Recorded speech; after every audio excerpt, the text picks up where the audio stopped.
So it should come as absolutely no surprise to anyone who's followed this channel for more than 6 minutes that I found stuff I didn't like on my G82 M4, right?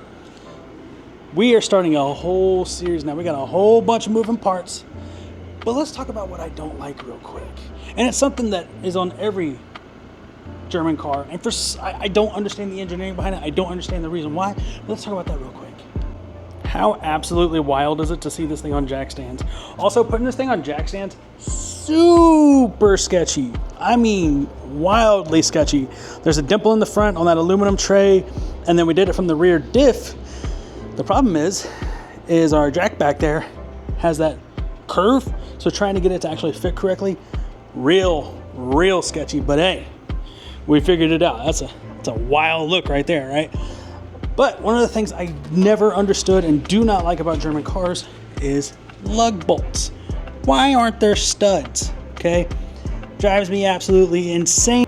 So yeah, I hate lug bolts. I'm sure there's some kind of real engineering behind it. I don't understand it, but what we're doing is we're converting to these. This is a stud set from MMR. We're going 80 millimeter so I can run different spacers, because I think I am going to stick with the A26Ms that came with the car. I really like them.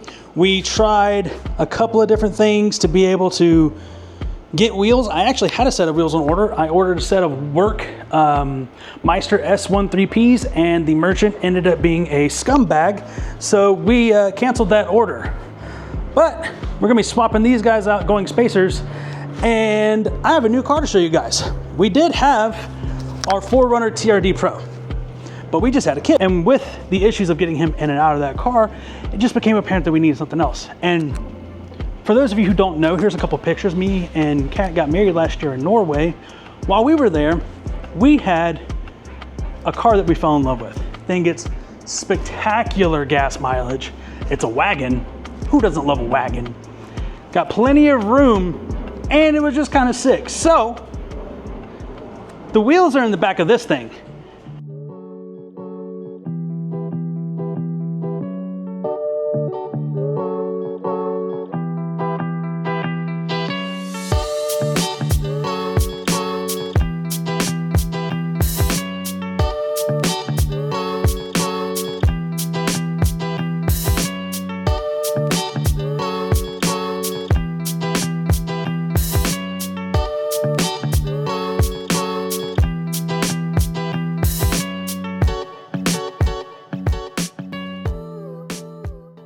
Who wouldn't love a beautiful wagon, especially when you realize it's a moose? This is our brand new to us Volvo T8 Polestar engineered. There goes wifey. Hey, been a long time. Anyway, we're talking about the interior here, not you. No. This thing, I was telling the people, this is a car that we fell in love with while we were getting married in Norway. We had kind of the downgraded version of this. We had the T6R design. Yeah. But I mean, how can you get mad at a wagon? Plus, this thing's a lot more aggressive than you think. 415 horsepower from a turbocharged, supercharged, and hybrid engine. Yes. It's a 4-cylinder? I think so. It's a 4-cylinder, 415 horsepower, and 71 miles a gallon. And go ahead and open the back. Let's show them what else it can do. Why else did we need this besides making sure my little man here, we'll introduce you guys real quick, making sure my little man was perfectly safe. I mean, Volvo, you know, is the safest car on the road. But we also fit all 4 of my A26Ms in the back of this thing. And now we're gonna head over to Rand Industries, drop these things off, and on the way, we'll talk a little bit more about the plans for this whole thing, because this is gonna get wild way too quickly. I mean, just look at the interior on this thing. What's up, baby? Hi. We got piano black. That's your push to start, twist to start, whatever you want to call it. That's a Gatorade. A whole bunch of just really nice stitched material. We're working with a, what is it? Burmeister? No. Bowers and Wilkins sound system with the center speaker. And then if you look at me, we got the gold steering wheels. Good. Oh, it's been a morning already. If you understood how stressful it was to actually put that M4 on those jack stands, that was, there's a couple of sketchy moments there, not gonna lie. That's it's a decently expensive car to send one of those through the floor plan. But gold seatbelts, this is the Polestar Gold. Are we gonna modify this thing? Yeah, absolutely we're gonna modify this thing. Now, it's not gonna be as wild as some of the things we've done, just because personally I don't understand the engineering of it. No, it's one of those aesthetics. Oh, 100%. It's definitely one of those where I opened the hood and went, all right, no clue what to do there. There's only a couple of things you can actually do this. There's only like 1 or 2 companies that actually do anything. Thanks for cutting us off. And with that, they charge an absolute premium. So we're gonna do what we do best and what we've done the entire time we've been in cars, and we're gonna improvise, adapt, and overcome, and make our own stuff. But we already have the wheels chosen for this thing. And that's gonna be a whole vibe all in itself. I mean, look at the room. And we're getting little man started in the car scene real early. He's already been to his first car meet. He's gonna go to another car meet, what, next week? Sure, something like that. Something like that. And then we will be taking the M4 to Beamer Fever, November 15th. That'll be one of the first things. There are some talks in the works with a couple of different wild companies to do some crazy things to this car that it's been done once or twice before, but it ain't got a whole lot of momentum, and we're gonna see if we can help with that. Okay, we stopped filming in the car. The wheels are dropped off, but the reason we stopped is because traffic is just overwhelming. For those of you who don't know, I've been in 2 accidents in the last year here that were not my fault because of distracted drivers. Both of them. One totaled the S5 and one crammed a Silverado into the back of the 4Runner. Now that Cash is out here, he's joining us for the build. But we have something to talk about, which I think is one of the biggest scams right now around the G82. And that is the Femto unlock. Now, for those of you who don't know, the Femto unlock has to do directly with your DME, which we are pulling out today, and we're sending to Femto Evo in Finland. Now, why do we have to send it to them?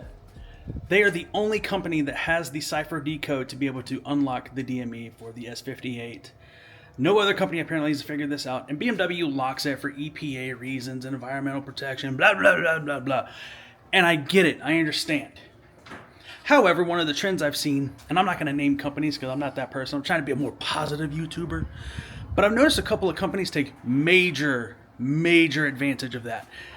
So much so that I've seen prices go anywhere from $1,500 up to $3,000 to do something that if you take the time and do yourself, cost you $850.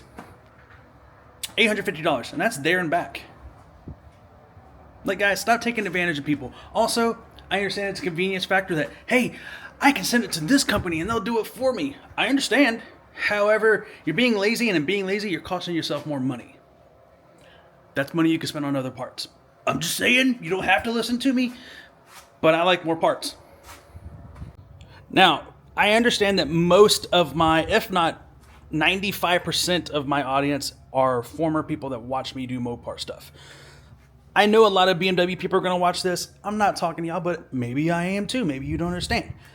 This is your DME. This is the control unit for your entire car. You have to have that unlocked before you can tune anything. So yes, do I have these dope arcade tunes intakes on here? Just looking crazy? Absolutely. But to get the full everything out of this system, I need to unlock that guy. Now, once you get the hard part out of the way and you get this thing back from the other side of the planet, you have to choose what tuning you're going to use. You can do MHD, you can go get custom tuning. I'm going with boot mode. So with boot mode, I have a lot more connectivity to the car, a lot more things I can change. It gives me a little more control over what I want to do. Plus, it also includes anti-lag, and I'm really interested in that. Anti-lag, I can turn on all the cooling systems quicker, and it has double or multiple interchangeable maps. And eventually, this thing will probably go flex fuel up to E50 before we upgrade the low pressure fuel pump. Then I can run full E85. But in the meantime, I'm going to potentially run E50. We're playing with the idea. I haven't really messed with E85. I'm not a big fan of mixing fuels, and everybody knows that some places have good E85, some places have crap E85, and the second that you introduce any kind of alcohol to a 9.3 to 1 compression engine that is twin turbo. It ain't gonna last very long. I'm not interested in that. The shiny piece of the S58, we have dual high pressure fuel pumps right on top, ready to go. Now, just to recap for those of you who are new, the only thing that's done in this car so far, which is gonna change very rapidly, is we've done an RK tuned front mount intake, and it has a Valvetronic full equal length exhaust. That's it. The things that we're going to be adding over the next week or two, the unlock, boot mode, we're going with 3.5 inch Mad Fat Boy downpipes, and then we're tuning everything. We're guesstimating that this thing should be mid sixes, if not a little bit higher. But with that being said, that's all we got to talk about today. So you saw the new car. You saw that we have this thing now going under heavy modifications because that's just kind of what we do. You got to meet Cash. That's important because I wasn't going to show him on social media at all. You're going to have a whole bunch of build stuff coming up, so we got to send this thing out. I'm not going to show taking this out. You want to see that, go watch the Keys Motorsports video. I'm not going to show the whole process of sending it out because, well, there's plenty of videos on that, and I found them, so you can too. Google is free. You should utilize that. But I will be showing you me installing the studs, getting the spacers, everything involved. When I go pick up the wheels, obviously I want to see the reveal myself, so I'll share that with you. That's all I got for you today. Like, share, subscribe, all that craziness. And if you actually dig the content, I'm doing a lot of shorts. Go watch those too. I appreciate all y'all. Stay savage.